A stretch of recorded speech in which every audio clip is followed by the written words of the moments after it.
You know, what if you could get a little peek into your own future? Not with some crystal ball, but by actually understanding the clues your body is giving you right here, right now. Well, that's exactly what we're going to do. We're about to uncover 5 secret signs that can really help predict how long and how well you'll live after 70. It's a big question, right? Kind of heavy. But the truth is, you really don't need a fortune teller to get a sense of the answer. You just have to know where to look. That's right. Your body is constantly sending out these subtle signals, little whispers that give us a glimpse into your future vitality. You know, often the real difference between someone who's just thriving at 75 and someone who's really struggling, it comes down to being able to hear and understand these very signs. So today, we're pulling back the curtain on 5 key signs that researchers and doctors actually use to get a handle on longevity after 70. And hey, these aren't just wild guesses. They're based on really powerful, observable patterns in how our bodies work day to day.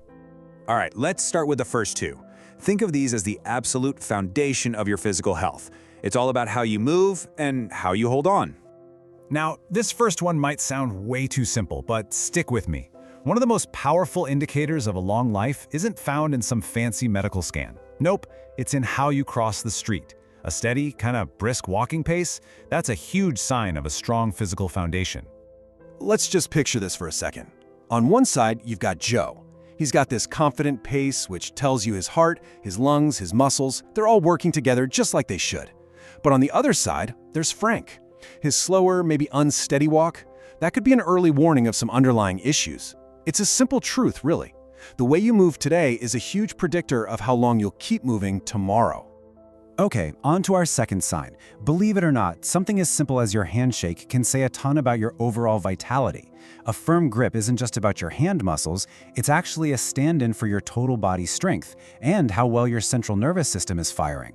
And this just illustrates it perfectly. Someone who stays active like Robert, they can open a jar without a second thought. But Walter, who struggles with a simple bottle cap, that's a red flag.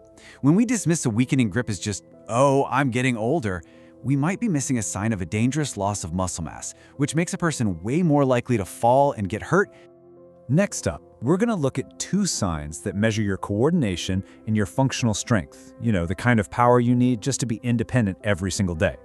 You know, balance is one of those things we totally take for granted until it starts to fade away. But your ability to just stand on one leg is a massive, massive predictor of your brain health. It's actually a super complex task that needs your eyes, your inner ear, and your muscles to all communicate perfectly. Hey, why not try this right now? It's really simple. Just stand on one leg, don't hold on to anything for at least 10 seconds. Go on, give it a shot. If you can do that easily, you're in a really, really strong position for a longer, healthier life. For someone like Carol who does yoga, this test is a piece of cake. It just shows her brain and body are really well connected. But for someone like Nancy who tips right over, that is a serious warning sign. See, poor balance isn't just about the risk of falling. It can actually signal that those crucial coordination centers in the brain are starting to decline. Okay, here's another simple but really revealing question for you. Just think about the last time you got up from a chair. Did you have to push off with your hands to get up? And that brings us right to our 4th sign, the chair rise test. Your ability to stand up using only the power in your legs is just a crystal clear indicator of your lower body strength and your core stability. It's one of the most basic measures of physical independence. But our final sign, it might just be the most important of all. All right, so we've covered 4 really vital signs. But this 5th and final one, well, according to some experts, it's the single most overlooked indicator of how long and how well you're going to live. And that hidden key, our 5th and final sign, is sleep. But listen, it's not just about how many hours you clock in. It's all about the quality of that sleep. So you gotta ask yourself this. Do you wake up in the morning feeling genuinely rested and alert? Because that feeling, that's a sign that your body has spent the whole night doing its most important work, repairing tissue, beefing up your immune system, and, this is critical, clearing out all the junk from your brain. Just look at this comparison. Henry's great sleep keeps his mind sharp and his body healthy. But Bill, who's tossing and turning, he ends up with brain fog and high blood pressure, and both of those are linked to a much higher risk of really serious health problems. The difference is, well, literally night and day. And this is why it's so incredibly important. Think of restorative sleep as your body's overnight maintenance crew. When that crew is working efficiently every night, it drastically lowers your risk of major health crises like heart disease and stroke. It is a fundamental sign of longevity.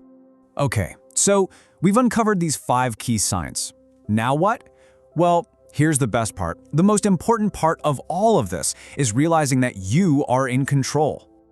This right here is the biggest takeaway. Seeing a weakness in one of these areas is not a life sentence. Not at all.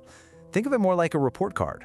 It's just showing you exactly where you need to focus your efforts to improve your health and, yeah, extend your life. So here it is, your longevity toolkit. And it's pretty straightforward, right? Pick up the pace a little on your daily walks. Squeeze a tennis ball while you watch TV to work on that grip. Try standing on one foot while you brush your teeth. And really, truly prioritize a good, consistent sleep routine. Small efforts, done every day, can make an absolutely profound difference. And that brings us to the end. So I'll just leave you with this one last question. Which of these signs do you recognize in yourself? Because honestly, just identifying where you stand today, that's the first and most powerful step you can possibly take toward reclaiming your future. Thanks for tuning in.